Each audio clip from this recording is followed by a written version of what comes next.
Hermanos, buenas noches, ¿cómo están? Dios les bendiga. Gracias a Dios nuevamente en esta sección. Gracias por permitirnos entrar a su espacio, en su celular, en su televisión, en su computadora, en su tablet. Y gracias también por comentarios que nos han hecho, por temas que han sugerido. Queremos decirles que a veces no es tan sencillo abordar todos esos temas debido a que muchos de ellos a veces quizás son inquietudes de algunos cuantos hermanos. Esperamos quizá tocarlos en otra ocasión.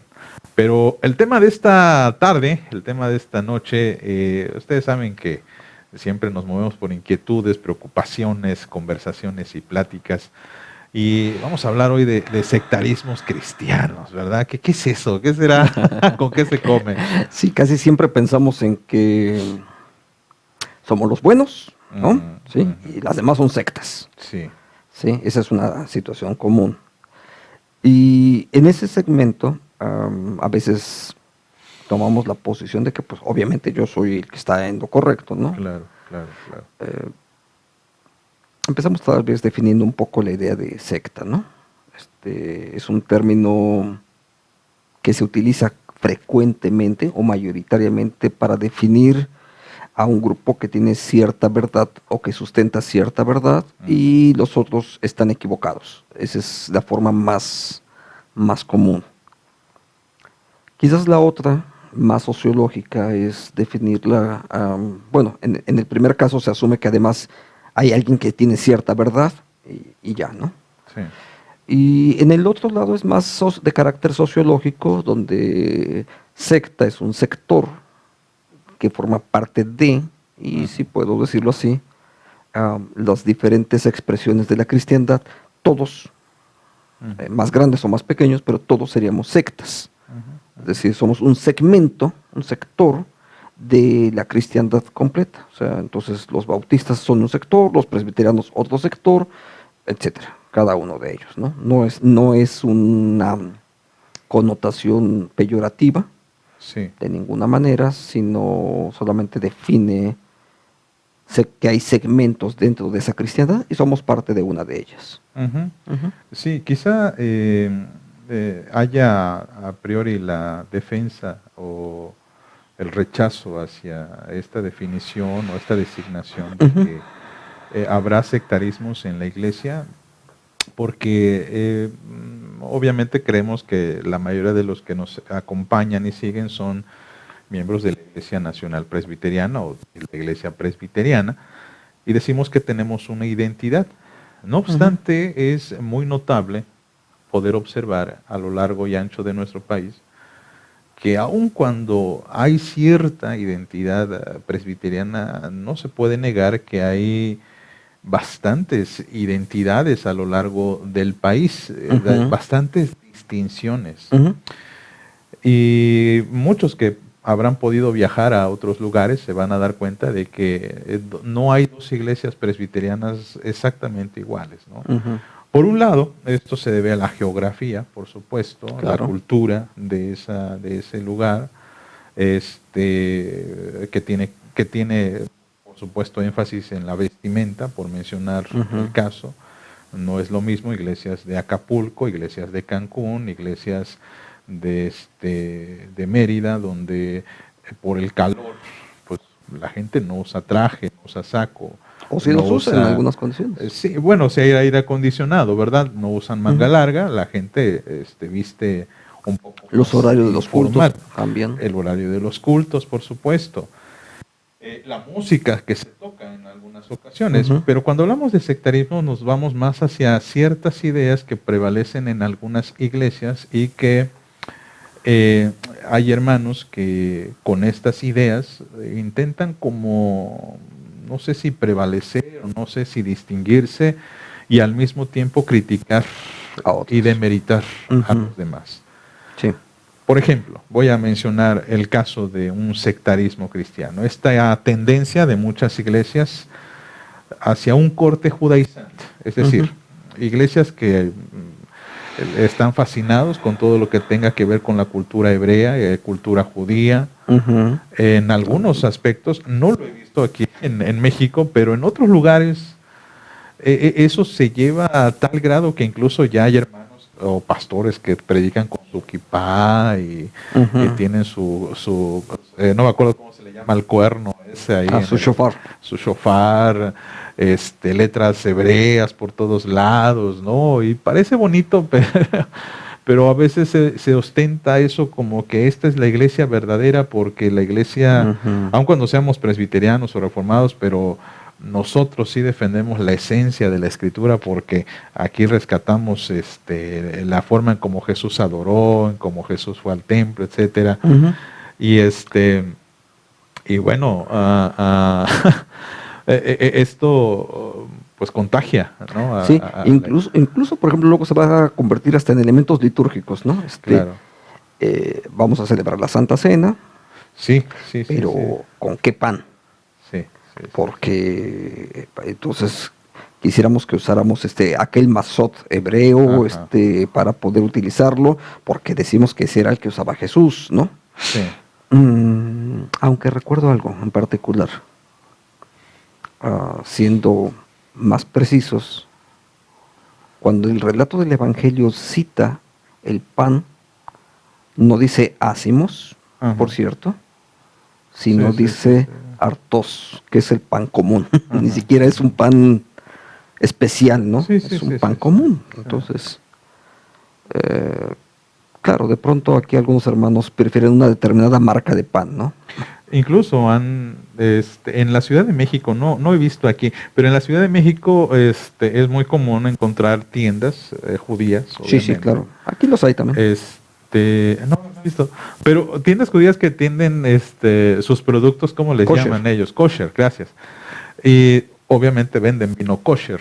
Sí. Y veo hermanos que compran su vino para la Santa Cena, ¿no? Que digo, pues es bueno, es algo interesante, pero que el enfatizar mucho en eso y criticar a lo mejor aquellos que hay iglesias que, por ejemplo, no tienen una posibilidad económica para comprar esa clase de vino, que sé que debe estar caro, y compran jugo Boing, por ejemplo, perdón por el comercial.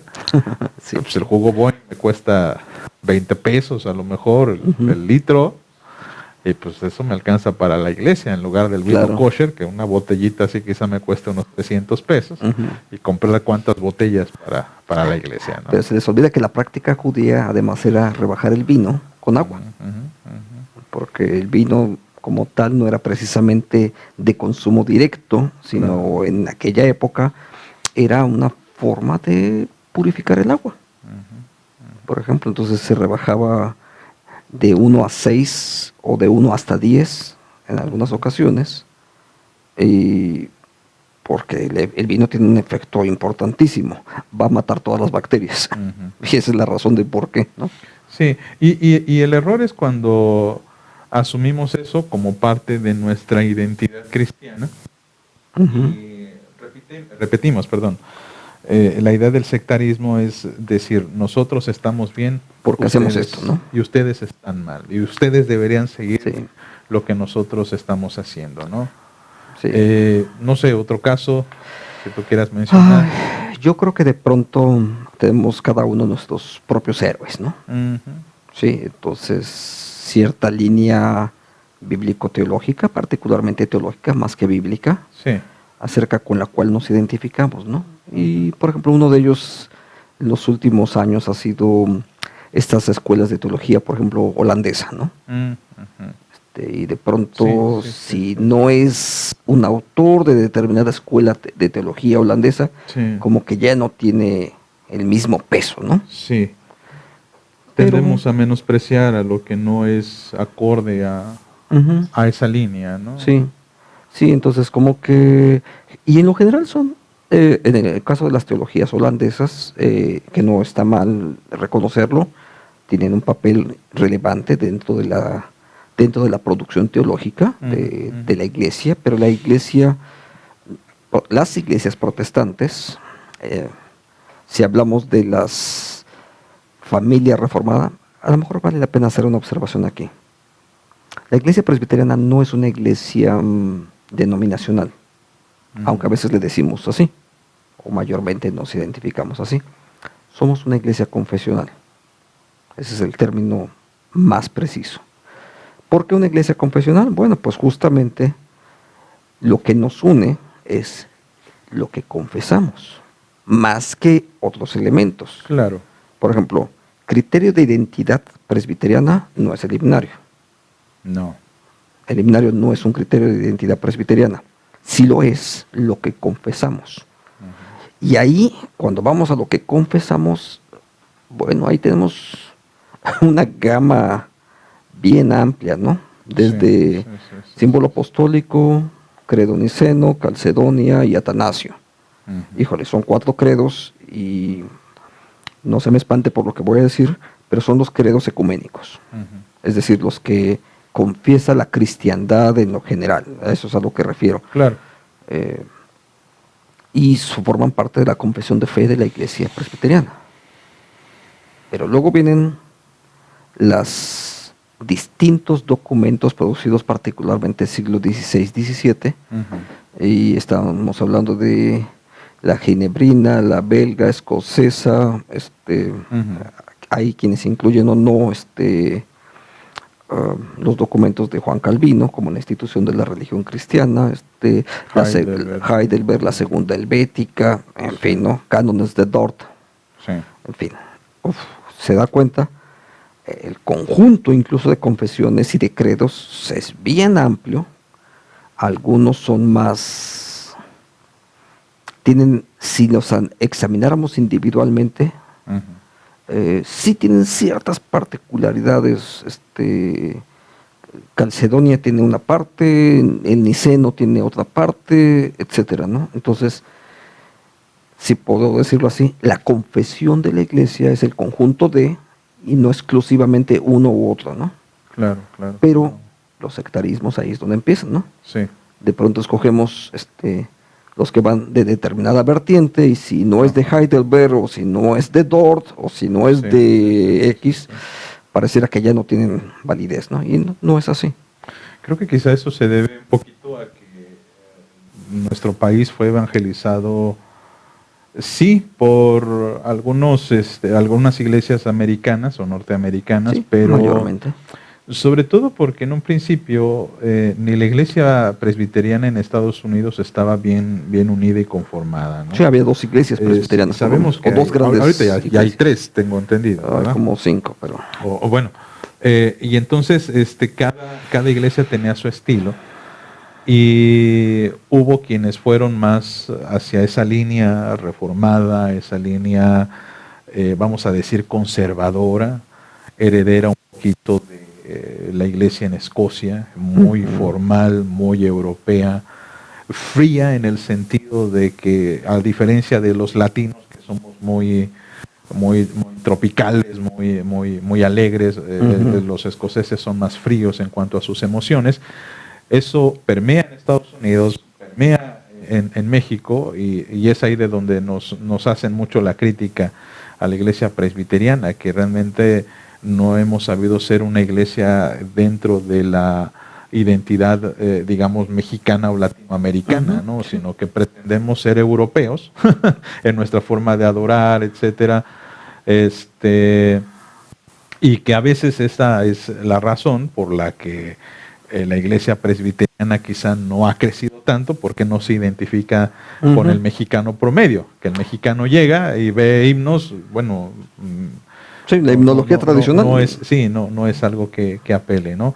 Pero también hay otro tipo de iglesias que quizá vienen de una corriente un poquito más contemporánea, y ahí surge otro sectarismo, especialmente cuando comenzaron a emerger estos ministerios de Peter Wagner, de Rick Warren, de otros. Iglesias emergentes, diríamos. Sí, donde ahora la intención es hacer cambios en la liturgia, hacer cambios en la organización incluso de la iglesia, en el que ya no se obedece tan fielmente lo que dicen, por ejemplo, los libros de gobierno, porque yo quisiera tener algo aparte. Por ejemplo, cito algo muy Ya no le voy a llamar esfuerzo cristiano, sino solamente grupo de jóvenes. Ya no le voy a llamar sociedad femenil, sino grupo de mujeres. Y bueno, no estamos criticando eso, solamente estamos diciendo que es interesante que haya iglesias que piensen que así es como se debe organizar. Que por supuesto no podemos evitar aquellos que piensan que la única forma de organizar jóvenes es a través del esfuerzo cristiano, lo cual también es un error. También es un error. Pero esto en algunas iglesias nuevas, por ejemplo, existe este sectarismo en el que vamos a hacerlo todo más light, a lo mejor... Hay que cambiarle de nombre porque hay que cambiárselo. Por ejemplo, estábamos mencionando un poquito antes de que es interesante cómo los nombres de las iglesias van cambiando, ¿no? Sí. Al principio, nombres, vamos a decir, muy bíblicos. Los presbiterianos, ¿no? Por ejemplo, eran el Divino Salvador. El Divino Salvador. El Divino Maestro. De Paz. No, pero eso ya es como por los 50. Bueno, la Santísima Trinidad. Esos eran nombres muy de las iglesias metodistas. Pero me refiero que había ese común denominador de esos nombres, ¿no? Sí, pero todos eran Jesús así como de Nazaret, Jesús de Galilea. No sé, que se tratara de rescatar algo bíblico, ¿no? Un detalle curioso. Iglesia Getsemaní, por ejemplo. Sí, un detalle curioso. Una de las iglesias más antiguas en el estado de Veracruz se llama el Sinaí. Ajá. Y uno dice, es un nombre bíblico. Pero la razón por la cual se llama el Sinaí, curiosamente, es porque una influencia masona, de la masonería, estoy hablando de finales del siglo XIX, por 1870 y algo, sí. El nombre clave del puerto de Veracruz en la masonería de aquella época, curiosamente, era el Sinaí. Interesante. Sí, muy, muy curioso. No me lo crea, lo escribió Jean Bastián y puede usted localizarlo en una información. Yo estoy viejo, pero todavía no nací en esa época. Sí, es interesante que las iglesias tengan esos nombres. Y ahorita ya hay otra clase de nombres, ¿no? Vida Nueva. No, pero antes vinieron todos esos nombres bíblicos, ¿no? Ajá, sí. Getsemaní, Betel, la Nueva Jerusalén. Sí, claro. El Divino Maestro, el Divino Redentor. O sea, no, todos los nombres hebreos que de pronto hubo luego una época, ¿no? Una época de nombres hebreos. Berit, Jehová Jireh, Shalom, Iglesia Shalom, Betel, etcétera, ¿no? Sí. Y últimamente está más la moda de nombres más, no sé, no es que no sean bíblicos, pero son un poquito más aplicables o atractivos. Son más centros de reunión, sí. A lo mejor que templos, ¿no? A lo mejor. Por ejemplo, en los Vida nombres, Nueva, ¿no? En los nombres, o sea, me refiero a los nombres. A lo mejor la estructura interna es otro asunto. Sí, Vida Nueva, ¿no? Que es una...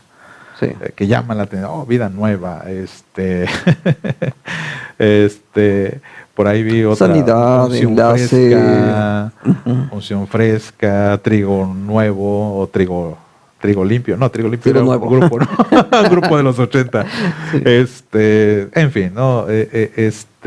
Hay esta intención de sí ser bíblicos, pero un poquito más contemporáneos, ¿no? Y no creo que tenga nada de malo, pero eso nos indica cómo la iglesia se va cambiando o va cambiando. Y en estos últimos años, cómo ha surgido esta idea de iglesias emergentes, que en algún momento también hablamos de ello, en donde intentan romper pues toda clase de patrones, ¿no? Sí, tratan de establecer nuevos paradigmas, que de alguna manera pueden ser muy importantes. Pero yo veo el riesgo, y es lo que mencionábamos, cuando yo desautorizo lo que tú estás haciendo, ¿no? Sí, ese es otro asunto. Es que ustedes deberían cantar alabanzas y no himnos. Oye, pues a nosotros nos funcionan bien los himnos y la gente está llegando, ¿no? Escribía Tim Keller, estoy leyendo un libro muy interesante que se llama La Iglesia Centrada. Y él escribía acerca de que hay mucha gente que se sorprende cuando llegan a su iglesia porque esperan ver grupos de rock y esperan ver luces estrambóticas y esperan ver predicaciones fogosas y todo. Y realmente es una iglesia muy conservadora en el sentido... incluso litúrgico. Sí, y que cantan himnos también. Y dice, es que a nosotros nos ha funcionado. Y él dice lo siguiente, dice, no intentes replicar lo que hace una iglesia y que le funciona, porque pues cada iglesia tiene su propio ADN, tiene su propia identidad. Así es. Y no debes desautorizar lo que el otro está haciendo. Y esa se me hace un consejo extraordinario porque habemos iglesias que tenemos ese corte. Si yo soy muy tradicional litúrgicamente hablando, no tengo por qué juzgar o criticar a quienes no lo son. Y por ejemplo, hablamos de la vestimenta, en el que yo no voy a juzgar a una iglesia en donde su pastor no vista de traje, ¿no? Que pareciera que en algunas iglesias eso es sumamente importante, ¿no? Obscuro además. Sí. Si es posible, negro, por favor. Sí, que sea formal y que el pastor incluso esté en el púlpito, porque ya ven que eso ya tiene bastante tiempo, pero ya está esta tendencia de que el pastor no se amarre al púlpito, que camine por el presbiterio, que haga interacción con los hermanos. Y hay hermanos que no les gusta, que les incomoda eso. Y tampoco a todos los pastores podemos hacerlo. Claro. Algunos lo hacemos, otros no. Claro. Pero en suma, el sectarismo creo elimina lo que es la comunión de las iglesias. Sí.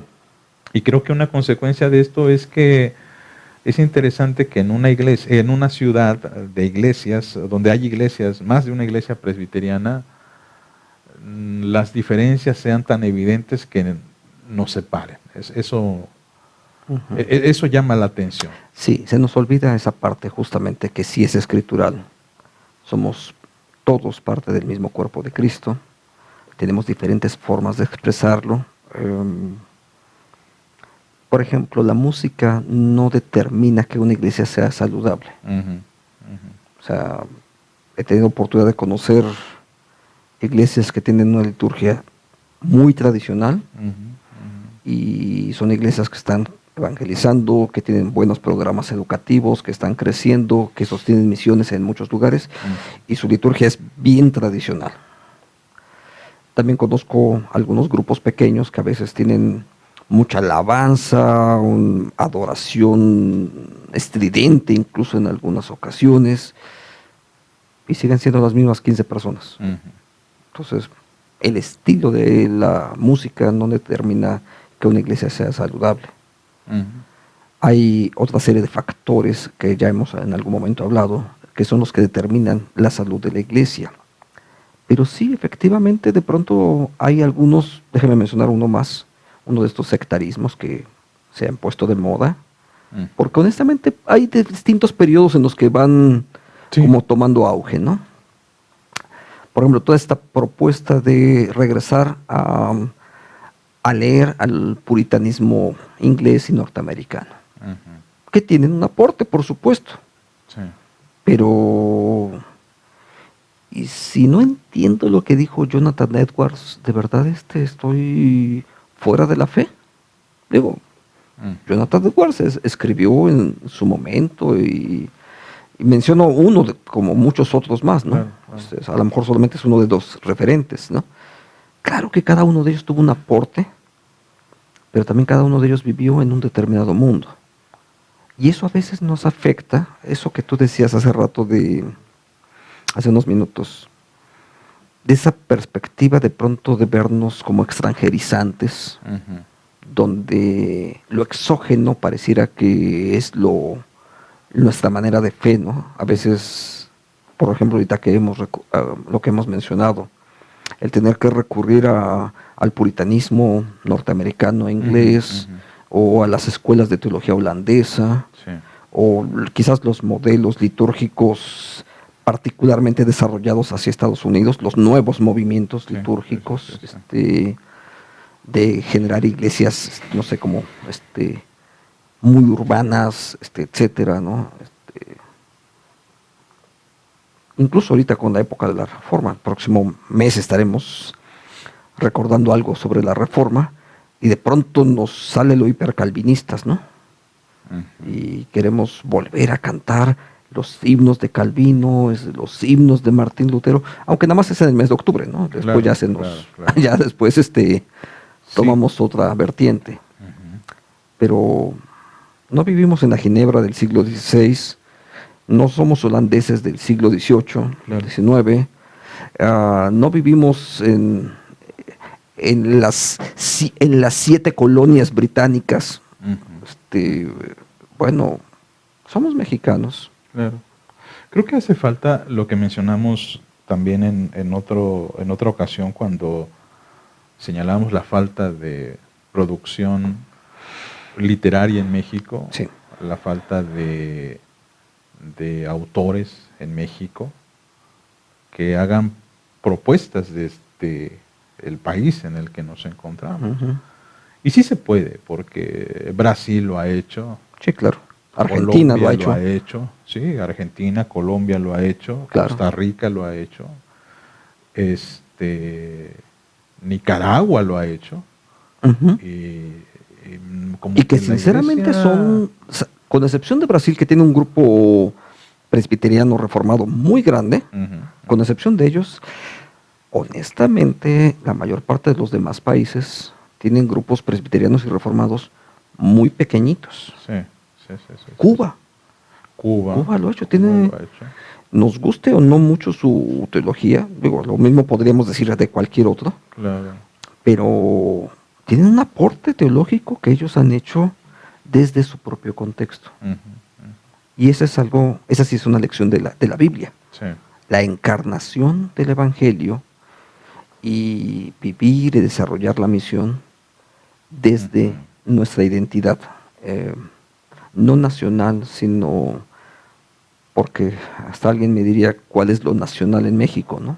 No, ser una crítica ahí. Sí, porque hay unas ciertas limitantes, pero sí pensar finalmente, como en este caso, como pastores que no nacimos en la ciudad de Jalapa, pero que Dios nos permite ministrar en Jalapa, permítame usarlo a modo de ejemplo, y pensar el Evangelio desde las categorías de los que estamos aquí.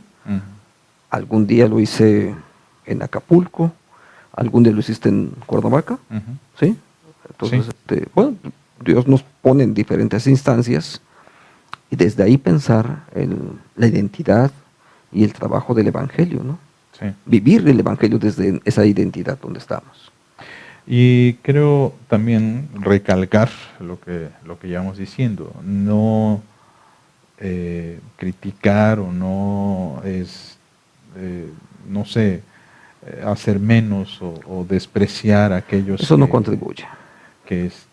Aquellos que están trabajando de manera distinta, que mucho de eso hay en iglesias de corte evangélico, protestante, ¿no?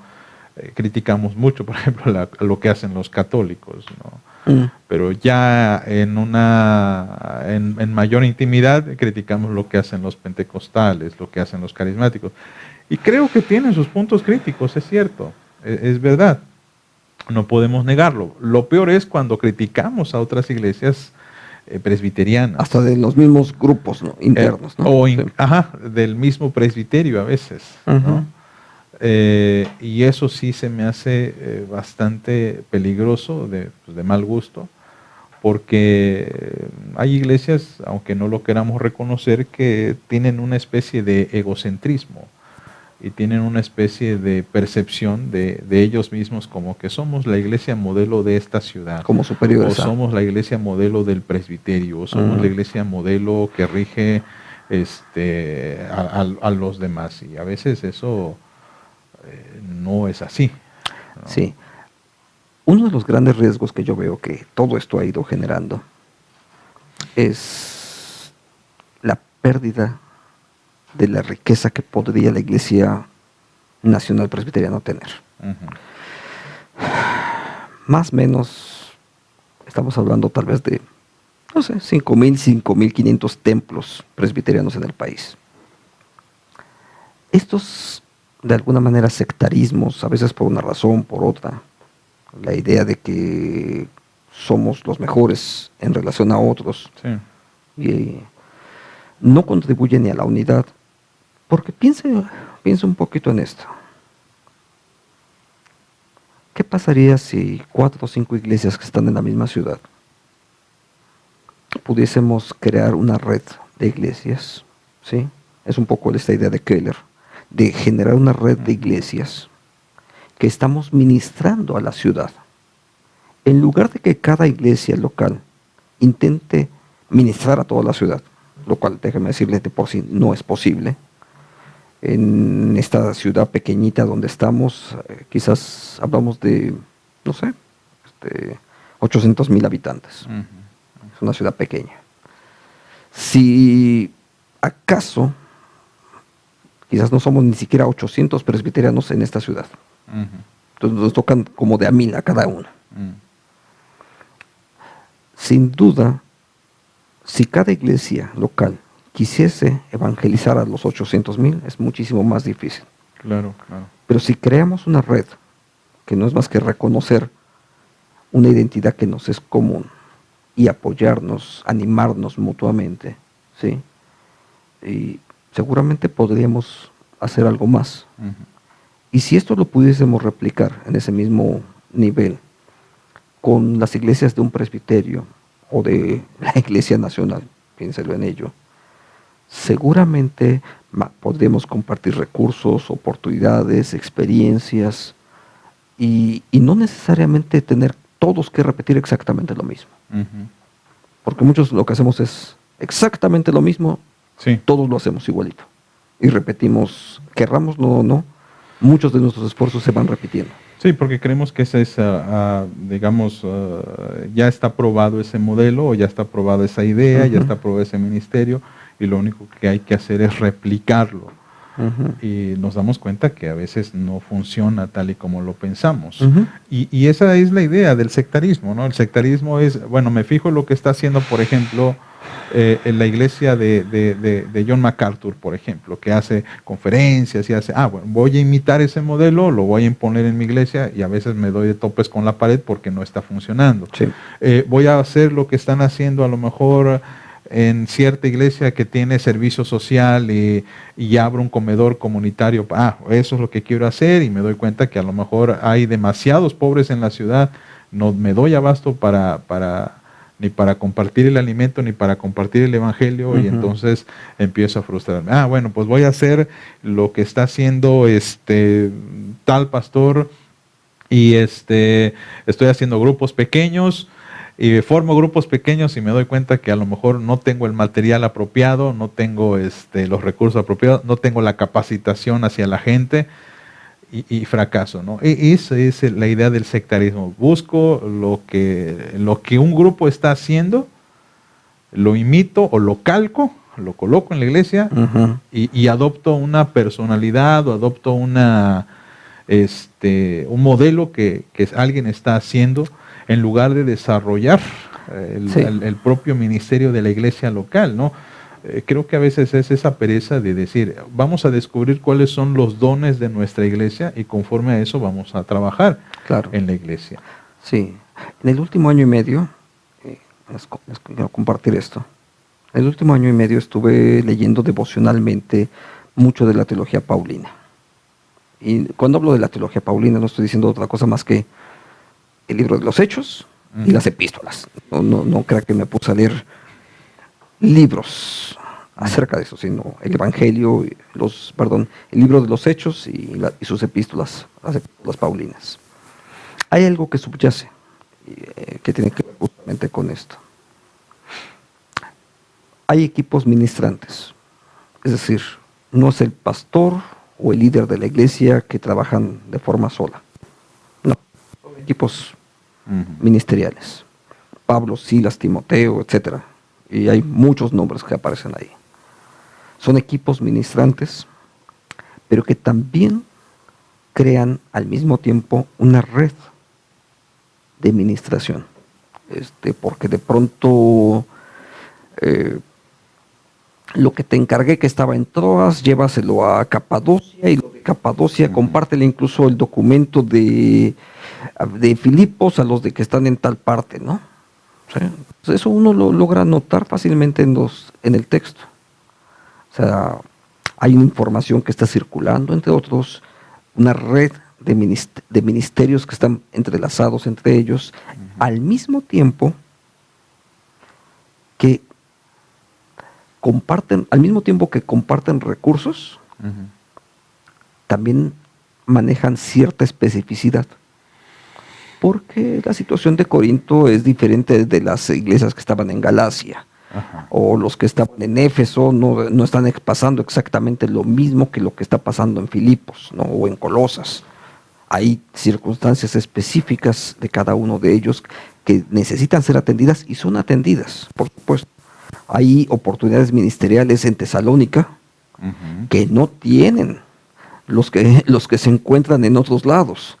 Ahí hay una oportunidad ministerial que Dios les proveyó ahí, porque son las circunstancias sociales o culturales, los retos incluso que enfrentan son distintos de los de otros. Pero al mismo tiempo que entonces comparten recursos en un segmento y en el otro, de acuerdo a los dones, los talentos, los ministerios que Dios les dio, a partir de eso se desarrollan, ¿no? Entonces, piensen en eso. Todas las iglesias realmente han sido provistas de todo lo necesario para poder cumplir con la misión local. Tu grupo de alabanza no tiene que ser necesariamente como el de la iglesia de un lado, ¿no? Claro. O tus maestros de escuela dominical no necesariamente tienen que ser como tal o cual grupo, pues porque no están atendiendo ni a los mismos niños ni a los mismos adultos, ¿no? Claro. Pues el esfuerzo es trabajar con lo que tenemos,